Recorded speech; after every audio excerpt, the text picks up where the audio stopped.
We really like the story of the overnight success, don't we? You know the story. It's an athlete, or it's a writer, it's a singer, an actor, or somebody who was a nobody one day, and then all of a sudden they're carrying all the pressures of fame and fortune. And what happens? They usually crumble, they wilt, then they reevaluate, they come back into the game, they find some more satisfying way to present themselves. Sometimes as a very public meltdown, but not always. You know, think Britney Spears, Lindsay Lohan, Justin Bieber. Okay, that might be a little bit too far, but you get the point, I think. That arc is a lot less common than you think because, A, most people don't really get famous that quickly. It takes a lot of time and practice to get that famous. And B, people just generally just kind of tough it out quietly. It's not generally that inflammatory. It doesn't make a good Hollywood movie. But this idea that the faster they rise, the faster they fall is really important as we talk about women in country music today. And I'm not talking about any specific woman or female artists as a group. I'm talking about the issue and the solution. I thought it was a really good segment on NPR. Writer Julie Height ends the segment. It was a radio segment, but I read the transcript and I tweeted it out. She explains how Kaylee Shore is playing the long game now, which is to say she's playing the right game. But are you? Are we? The temptation is really to demand big, bold action, some sort of all-girl festival, maybe a firing, a radio company-wide referendum that'll change things. And I got to give a lot of credit to Tyler Mahan Coe, who hosts the really good Cocaine and Rhinestones podcast, for pointing out that the risk of approaching the problem in this sort of act now way is that it could lead to even fewer females on the radio after all the excitement of some new initiative wears off. That's a really real thing. I think the slow squeeze hurts more. Ounce by ounce, pound by pound, we increase the pressure. You're not losing if change doesn't happen today or even this year. In fact, I heard this great quote on the most recent season of Kelly Bannon's This Nashville Life podcast. You can kind of tell how I've been spending my holiday break. The quote is, "I pray that you never mistake success for victory or failure for defeat." And that certainly applies. I'm an optimist, so maybe I'm dreaming, but I think a very real 5 or 10 year forecast could find the mainstream country music distribution platforms complaining that there aren't enough women for them to play. They're searching for the female artists. It's an irony that is thick, yes, I know, but can you imagine these same tastemakers kind of looking around, wondering where all the girls went? Because they're leaving. They are. I mean, we've seen artists leave even in this past year. Cam couldn't work with her Nashville record label, so she's now based out of New York. I think she lives in Nashville, but her record label is based in New York.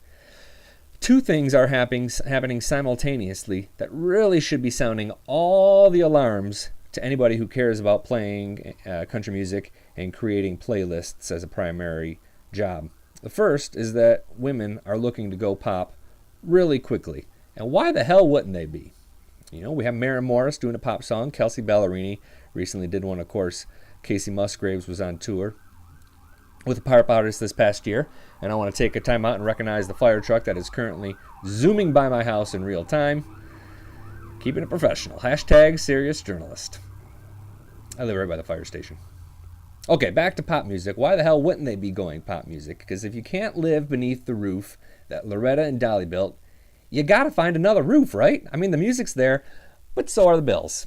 And you can't do it if you're not making an income.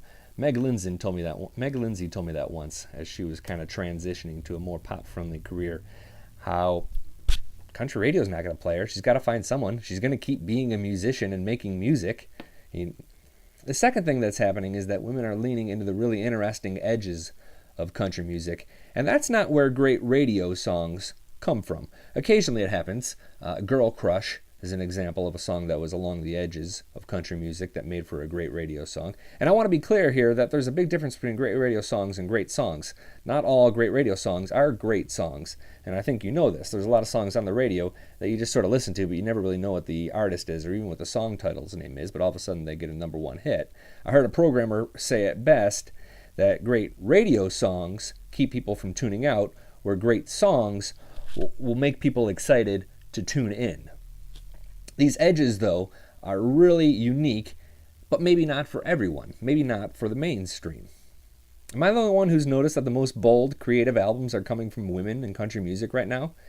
Is that freedom Or is that out of necessity? I don't know that there's an answer to that, a right answer. Lindsay L., Ashley Monroe, Ashley McBride, Kacey Musgraves, Margot Price. They're chasing high art, and damn it if we're not all better off for it. So let's play this out a little bit. You have women leaving, women chasing a different dream. What does that leave us in 5 or 10 years? It very well could leave us asking, where did all the girls go? That was pretty much my whole college career, by the way. Where did all the girls go?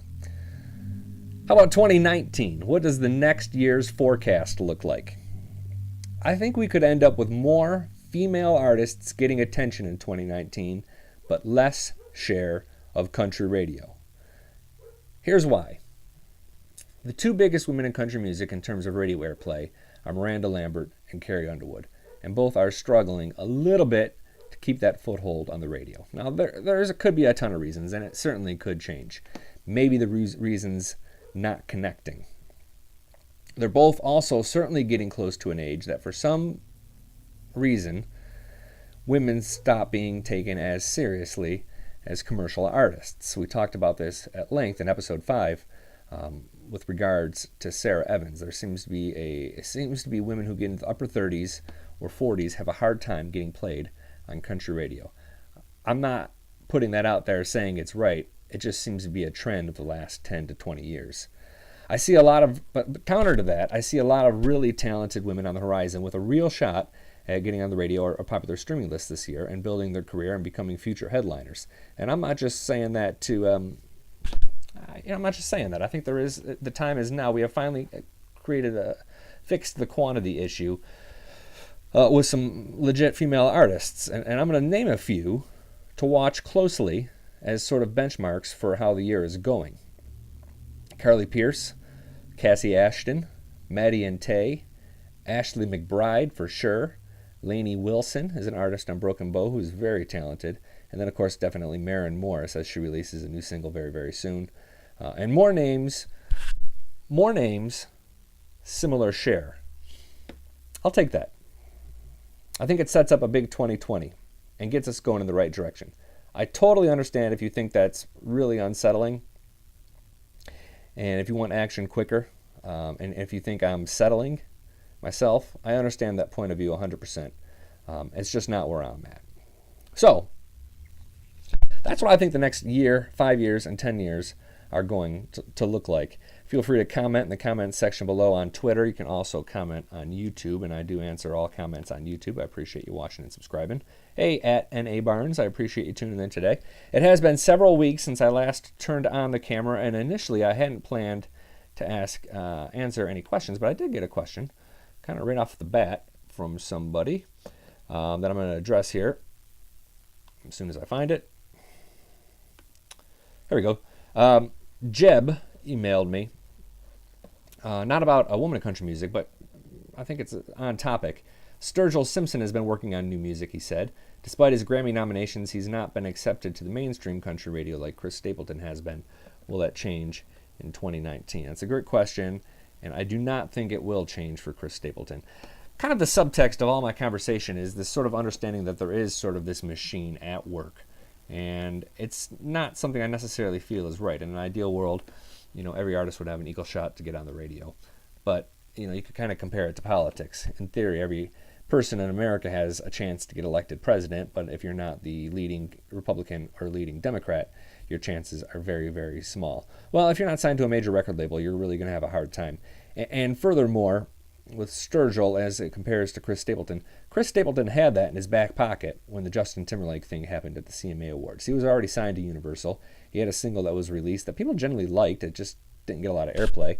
And then he also had a ton of friends in country music. So many people that were polling for him and calling him the best singer in country music. He had written all these songs over the last 10 or 15 years for artists, dozens of artists across Nashville. People in town knew who Chris Stapleton was. They liked him. They liked writing for him.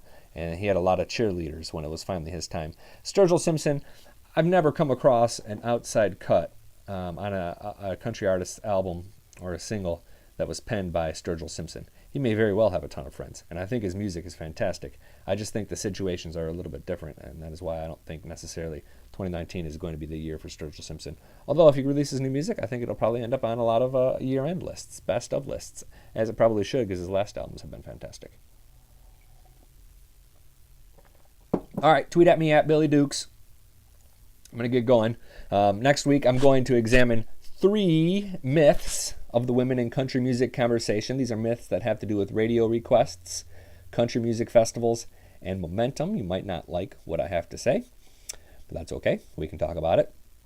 Billy at townsquaremedia.com. If you search my name, you can find my public Facebook profile and, of course, on Twitter. And then please subscribe me and thumbs up this video on YouTube if you found it on YouTube.